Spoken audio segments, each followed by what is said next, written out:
Hi guys, ഇപ്പോൾ വളരെ ഒരു ഷോക്കിംഗ് ആയിട്ടുള്ള ന്യൂസാണ് ഇപ്പോൾ അറിയുന്നത്. 2026 നീറ്റ് ക്യാൻസൽ ചെയ്തു എന്നുള്ളത് കേട്ടപ്പോൾ നല്ല വിഷമം തോന്നി. കാരണം ഒരു 3 ഇയർ റിപ്പീറ്റ് ചെയ്ത് പഠിക്കാൻ കയറി എനിക്ക് മനസ്സിലാകും എന്താ അതിൻ്റെ വിഷമം എന്നുള്ളത്. ഇതിൽ എഴുതിയപ്പോൾ ഫ്രഷേഴ്സ് ഉണ്ടാവാം, റിപ്പീറ്റേഴ്സ് ഉണ്ടാവാം, സൂപ്പർ റിപ്പീറ്റേഴ്സ് ഉണ്ടാവാം, അതുപോലെ ഗോൾഡൻ റിപ്പീറ്റേഴ്സ് ഉണ്ടാകാം. ഇവർ ഓരോരുത്തരുടെയും മാനസികാവസ്ഥ പലതാണ്. ഓരോരുത്തർക്കും എന്താണെന്നുള്ളത് അവരവരുടേത് മാത്രമാണ്.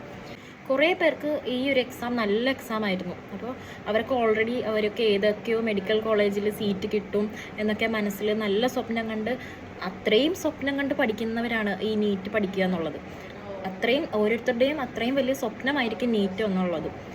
അപ്പോൾ കുറേ പേർക്ക് സാറ്റിസ്ഫൈഡ് ആവാതെ എക്സാം എഴുതി തീർക്കേണ്ടി വന്നു വരും. അവർക്കൊക്കെ പടച്ചോനായിട്ട് കൊണ്ട് തന്ന ഒരു വഴിയായിട്ട് കണ്ടാൽ മതി. അതിന് അത്രയും പോസിറ്റീവായിട്ട് എടുത്ത് അത്രയും അടിപൊളിയായിട്ട് പഠിച്ച് എക്സാം എഴുതിയാൽ മതി. ഇനി എക്സാം ഓൾറെഡി നന്നായിട്ട് എഴുതിയവർക്ക് ഇനിയും പടച്ചോൻ വിചാരിച്ച് ഇത് ഇനിയും നല്ലൊരു എക്സാം തന്നെയായിരിക്കും നിങ്ങൾക്ക് വരാൻ പോകുന്നത്. നമുക്ക് പഠിച്ചാൽ ഒന്നും കാണാതെ എന്തെങ്കിലും ഒന്നും വരുത്തത്തില്ല എന്ന് പറയുന്നത് ശരിക്കും സത്യമായിട്ടുള്ളൊരു കാര്യമാണ്. അപ്പോൾ എല്ലാവരും പോസിറ്റീവായിട്ട് മാത്രം കണ്ട് പോസിറ്റീവായിട്ട് ചിന്തിച്ച് ഒരു മാസത്തിനുള്ളിൽ ആ നീറ്റെന്ന് പറയുന്നു. അപ്പോൾ ആ ഒരു മാസം കൊണ്ട് ഇത്രയും നാൾ എങ്ങനെയായിരുന്നോ അതുപോലെ തന്നെ വർക്ക് ചെയ്ത് നല്ല രീതിയിൽ എക്സാം എഴുതുക. എന്തെങ്കിലും ഡൗട്ടൊക്കെ ഉണ്ടെങ്കിൽ മെസ്സേജ് ചെയ്യുക, എന്തെങ്കിലും ആവശ്യങ്ങളൊക്കെ ഉണ്ടെങ്കിൽ മെസ്സേജ് ചെയ്ത് അറിയിക്കുക. അപ്പോൾ എല്ലാവരും നല്ല ഹാപ്പി ആയിട്ടിരിക്കുക.